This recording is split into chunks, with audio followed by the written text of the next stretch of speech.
Hello everyone, कैसे हैं आप सब लोग। आई होप आप सब लोग अच्छे होंगे और मज़े में होंगे। तो मेरा नाम है हिना और मैं आज आपके साथ अपडेट कर रही हूँ कनाडा के वेदर, जिसमें कि आज स्नो स्टार्ट हो गया। और जब स्नो स्टार्ट होता है तो वेदर तो काफ़ी कोजी कोजी अच्छा हो जाता है और टेम्परेचर बहुत ज़्यादा डाउन जाता है, लेकिन कोई चीज़ चेंज नहीं होती।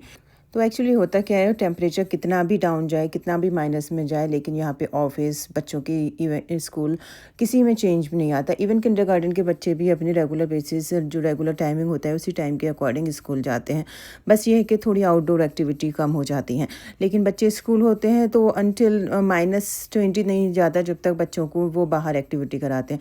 अब जब बच्चे स्कूल जा रहे हैं तो उनको प्रोटेक्शन की भी ज़रूरत है। तो आज मैं आप लोग के साथ ऐसी एनर्जी बॉल की रेसिपी शेयर कर रही हूँ, जो कि आपको, आपके बच्चों को, मुझे लगता है फैमिली में हर फ़र्द के लिए बहुत अच्छी है। उसको बनाना भी बहुत ईजी है। सबसे पहले आपको ये बनानी है, या तो देसी घी में बनाएं या फिर घर का बना जो घी होता है उसमें बनाएं।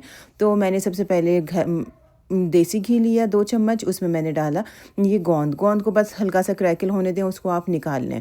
और निकालने के बाद जब ये ठंडा हो जाए तो इसे चॉपर में डाल के थोड़ा सा आप बारीक कर लें, या फिर हाथों की हेल्प से इसको आप कर सकते हैं। तो गोंद की ये कैरेक्टरिस्टिक होती है, जब आप इसको हल्का सा पकाते हैं तो ये बॉल जो है काफ़ी फूल जाते हैं। उसके बाद उसी पैन में हम बाकी की जो मेवाएं हैं उनको 1 बाय 1 करके फ्राई करेंगे। तो ये इतनी ज़्यादा हेल्पफुल लड्डू हो जाते हैं, जिसको आप एनर्जी बॉल बोल सकते हैं। आप बच्चों के लंच बॉक्स में एक रख के दे दें, क्योंकि बच्चे पूरे दिन स्कूल रहते हैं, उनका एक्सपोजर भी होता है। घर से बाहर निकलते हैं, बस में जाते हैं, बस से फिर स्कूल जाते हैं, थोड़ा बहुत एक्टिविटीज़ भी होती हैं।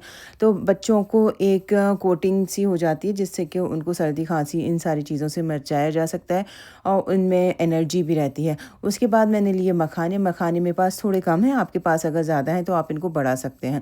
तो मखाने को भी मैंने हल्का सा घी में फ्राई कर लिया। उसके बाद ये देखें, मैंने इसमें डाले अखरोट।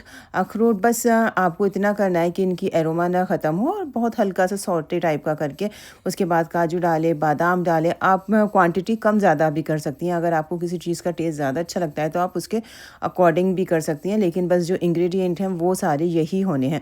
और अगर आपके पास सफ़ेद काली मिर्च है तो आप उसका इस्तेमाल ज़रूर करें, क्योंकि वो बच्चों की आई साइट के लिए भी बहुत अच्छी होती है, और वैसे भी हमारी ह्यूमन बॉडी के लिए वो काफ़ी मुफीद है। मेरे पास नहीं है, इसलिए मैंने उसकी जगह काली मिर्च का इस्तेमाल किया है। उसके बाद आप इसी पैन में हल्का सा ऑयल या घी डाल के, मेरे पास आधा कप चने थे, मैंने इनको ऐड कर दिया। इनको भी बस आप हल्के से सौटे करिएगा ताकि इनका कलर चेंज ना हो। उसके बाद मेरे पास क्रश्ड नारियल रखा है।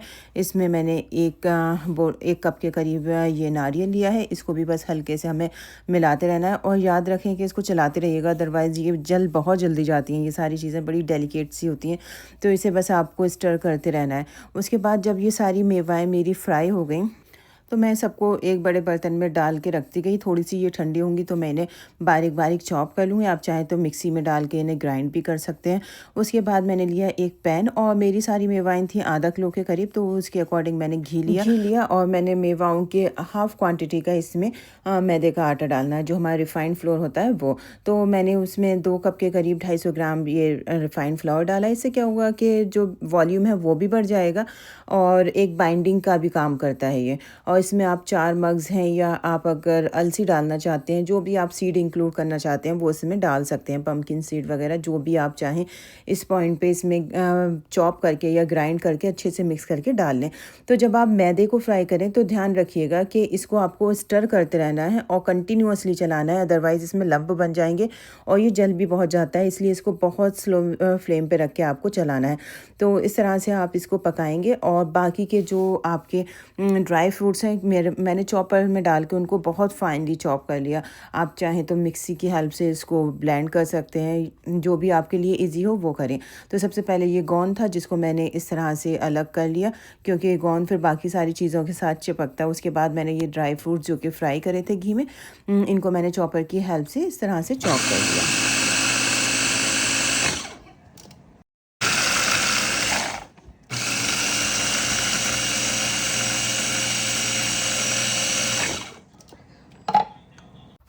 तो तो इसको बनाने में मुझे हार्डली लगे थे 20 मिनट, जो मैंने ये सारा प्रोसेस करा था, और शायद 20-15 मिनट लगे थे जो मैंने लड्डू का शेप बनाया था वो। तो मुझे लगता है 1 घंटे में आप 1 महीने के लिए इसको आराम से बना के रख सकते हैं और बहुत ईजीली सेव कर सकते हैं। क्योंकि यहाँ पे वेदर काफ़ी ठंडा होता है। अगर आप ऐसी कंट्रीज़ में हैं जहाँ वेदर ज़्यादा ठंडा भी नहीं है, तब भी आप इनको बाहर रख सकते हैं, क्योंकि इसमें कोई भी ऐसी चीज़ नहीं है जिससे कि कोई फंगस आए या ये ख़राब हो या इनका टेस्ट वो ख़राब हो। और हाँ, इसमें शक्कर भी डाली है मैंने। जब मैंने इसको मैदे को सौटे कर रही थी, उसी दौरान मैंने इसमें शुगर भी ऐड कर ली थी। आप चाहें तो बाद में शुगर ऐड कर सकते हैं, या आपके पास अगर ब्राउन शुगर है या गुड़ का जो पाउडर होता है वो, इस तरह से वो चीज़ें भी आप ऐड कर सकते हैं। ये टोटली डिपेंड करता है आपके ऊपर।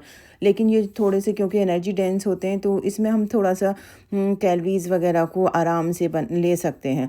तो इस तरह से देखें, ये मैदा जो है वो ब्राउन हो गया, और मैं इसको चॉप कर रही थी तो वो थोड़ा सा डार्क ब्राउन हो गया। खैर कोई नहीं, अभी मैं इसको अच्छे से मिक्स कर दूंगी सारी मेवाओं के अंदर। तो ये जो हल्का सा जला है पार्ट, उसको मैं हटा देती हूँ।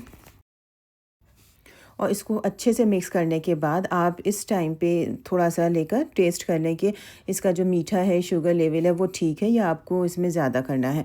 तो यही चीज़ है कि आप बनाएंगे इसको और महीने भर आप इसको आराम से फ्रिज में, बिना फ्रिज के बाहर आराम से रख लें। तो देखें, अभी ये थोड़ा गर्म है, मैंने फिर थोड़ी देर इसको रख दिया ठंडा होने के लिए। अब ये ठंडा हो गया है, तो मैंने इसमें थोड़ा सा घी और ऐड किया, क्योंकि मुझे लगा कि इसकी बाइंडिंग जो है वो प्रॉपर नहीं हो रही। तो आपने थोड़ा सा घी और ऐड करना है। तो अब देखें, इसमें एक बाइंडिंग आ गई है और ये 50% जो है वो ठंडा हो चुका है। तो मैं इसको मिक्स कर रही हूँ। मैंने इसका मीठा टेस्ट करके देख लिया था, तो मुझे शुगर लेवल सही लगा।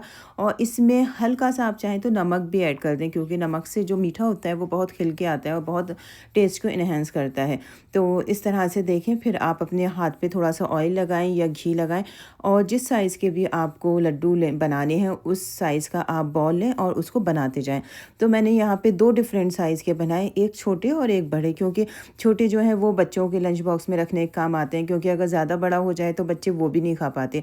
तो मैंने इस तरह से 2 कैटेगरी में डिवाइड कर दिए कि बड़े जो हैं वो मेरे और हस्बैंड के लिए हैं, और जो थोड़ा साइज़ छोटा है वो बच्चों के लिए, क्योंकि बच्चों को इतना ज़्यादा एक बार में नहीं खा पाएंगे। तो इस तरह से आपका वेस्ट भी नहीं होगा और बच्चे भी इंजॉय करके उसको फिनिश कर देंगे। तो इस सारे प्रोसेस में देखें, मुझे लगा हार्डली 1 घंटा, जिसमें कि मैंने सारी मेवाएँ ली होंगी 250 या आधा किलो के करीब होंगी। उसमें मैदा है मेरा और शुगर है, और सीड्स आपके ऊपर डिपेंड करता है, जो भी आपके पास हैं वो ऐड कर लें।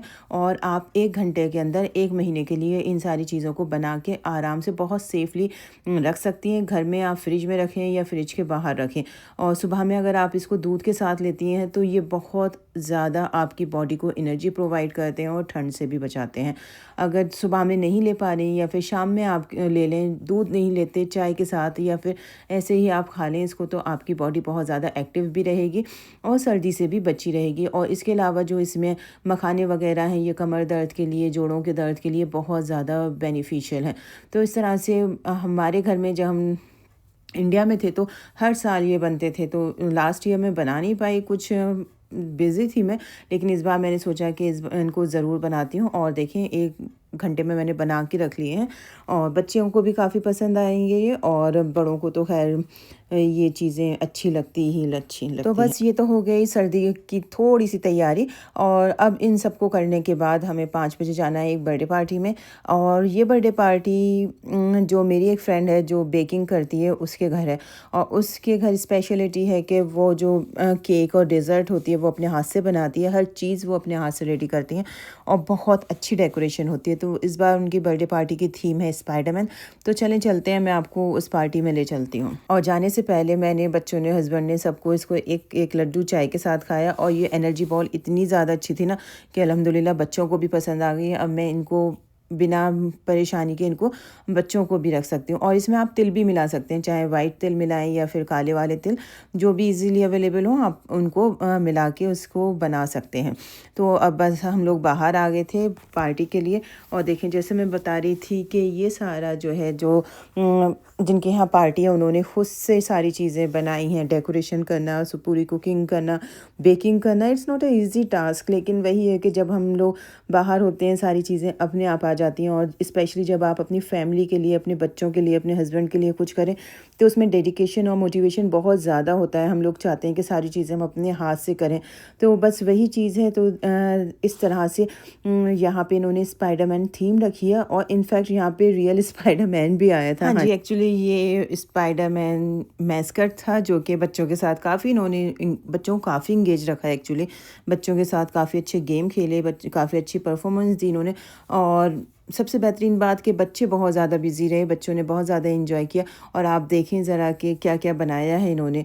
इनके ये जो फ्रूट कप्स हैं, चॉकलेट, स्पाइडरमैन कैंडी और जो केक है आप उसका पूरा थीम देख सकते हैं। इस तरह से ये जो लोग क्रीम नहीं खाते उनके लिए इन्होंने चॉकलेट कप्स बनाई हैं और ये कप केक हो गए। तो everything was so delicious and इतना सब कुछ करना यहाँ पे रह के मुश्किल हो जाता है, लेकिन यही है कि हम लोग करते हैं और इन सारी चीज़ों को बच्चे बहुत ज़्यादा एंजॉय करते हैं। तो बच्चों को दिन जब आपको मेमोरेबल बनाना है तो इतना सब कुछ करना पड़ता है। So thanks for watching my video. इंशाल्लाह ताला नेक्स्ट वीडियो में आप लोग के साथ मुलाकात होती है। जब तक आप लोग अपना ख्याल रखें और प्लीज़ लाइक शेयर सब्सक्राइब करना ना भूलें।